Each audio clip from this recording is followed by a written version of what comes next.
Relax, घाबरू नका. घाबरू नका.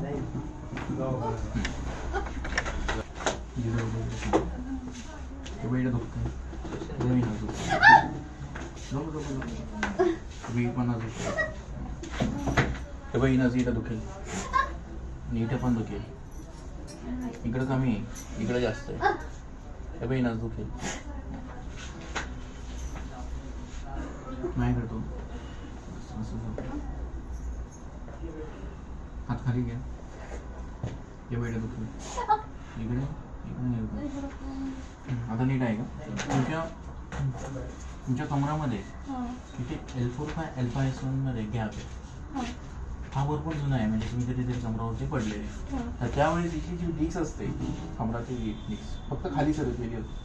पण ह्याच्यातली जी कार्टिलेज आहे गादी, ती आता फाटून बाहेर आली, म्हणजे बऱ्यापैकी सरकली. गादी सरकल्यामुळे हिची नस दबली गेली, दाबलेली आता दाबत नाही जास्त. ही जी नस असते बऱ्यापैकी दबली गेली. इथून ब्लड सर्क्युलेशन खुब्याला, मांडीला, गुडघ्याला, पोटीला टाचीला होत नाही इथपर्यंत. म्हणून तुमचं कमरापासून डावा पाय दुखतो, जड पडतो, रग लागते, कळ लागतं नाही. जास्त चालता येत नाही, उभं राहता येत नाही, मांडी घालता येत नाही, गुडघ्यापासून. आता यालाच म्हणतं सायटिका प्रॉब्लेम. जेव्हा डिस्क पोझिशनला जाईल, कार्टिलेज येईल, तेव्हा हा प्रकार रिकवर होईल.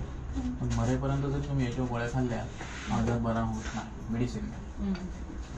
त्याला एक हा पर्याय, नाहीतर थर्ड स्टेजच्या पुढे गेलं तर ऑपरेशन केलं जातं.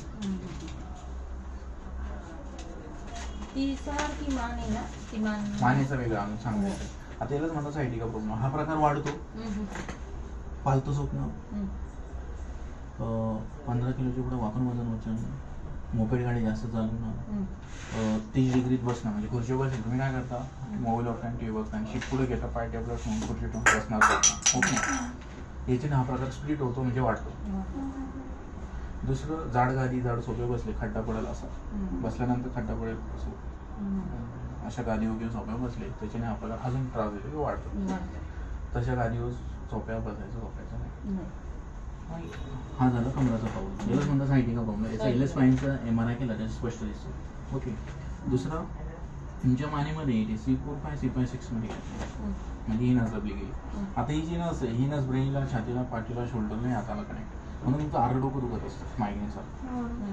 हीच नस छातीला कनेक्ट, इकडे दाबले दुखत, आणि हेच इकडे या साईडला मी दाबलं तर अजिबात दुखणार. ओके, हीच नस हाताला कनेक्ट, ही हाताला इथपर्यंत दुखते. हे 4 किंवा 5 बोटं दुखतात. म्हणून तुम्ही हे दिवसभर 4-5 वेळा असा हात झटकत बसता. ह्याच्याने काय होईल, हा शोल्डर किंवा टेनिस एल्बोचा आजार दुसरा वाढेल किंवा दुखत असेल. ओके, आता याला म्हणतात सर्वायकल स्पॉन्डिलायसिस. हा प्रकार येणे हाताने वाढवणं, म्हणजे उशाला घेणं, मान दिवसभर मोडणं, खटाक खटाक खटाक खटाक, या कुशी जास्तच होतं तुम्ही.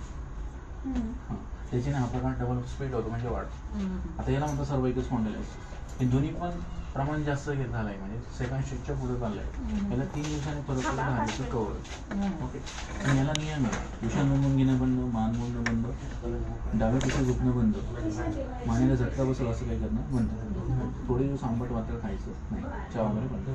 ओके, याला 3 सेटिंग नंतर फरक जाणार, म्हणजे 36 घंटे सूज उतरायला लागतो, आणि नस चालू व्हायला पण 3 दिवस लागतात. असं 3 दिवसानंतर परत फरक जाणे घालायचं कवर. रिलॅक्स रिलॅक्स रिलॅक्स, तिच्यात म्हणून दाखवून स्माइल करतो. रिलॅक्स. आता काल प्रवासाला गेलो ना, सारखी मान अशी अशी अशी चालूच होती, म्हणजे किती गोळ्या खाल्ल्याचा उपयोग होत नाही आणि होणार पण. रिलॅक्स. मग ते स्फूर्ती वाटतच नाही मग तिला, असं त्यांचं डोकं कंटिन्यू भरलेलं असतं, जड पडलेलं असतं. रिलॅक्स. म्हणजे मला पहिल्यांदा दाखवत आहे. हो, गोळ्या वगैरे काहीच खाल्लं नाही, काहीच नाही. म्हणजे असं दुखलं तर तू घेऊन यायचं, मान दुखते, पाठ दुखते, मेडिकल होऊन गोळ्या वगैरे असं अशी वगैरे हाताची.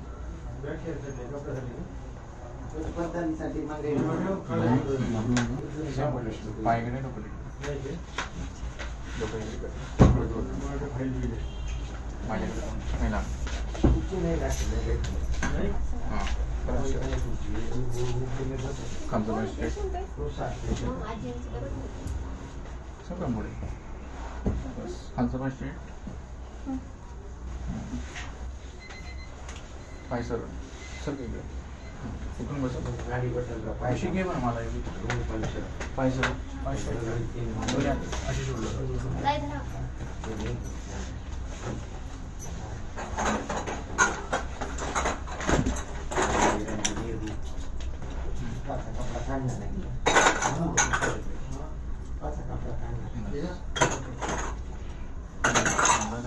रिलॅक्स माझा रिलॅक्स घाबरू नका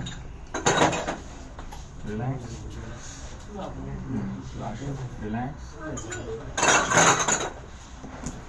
हात पुढे योगिता पाय बघा हात पुढे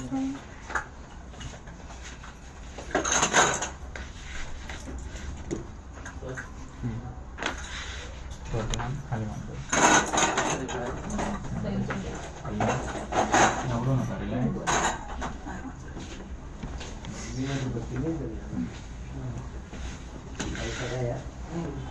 डोकं ठीक आहे पाय असं उठायचं नाही कुशीवर होऊनच उठायचं काय जर असं उठले तर ट्रीटमेंटचा काही उपयोग नाही प्रमाण वाढेल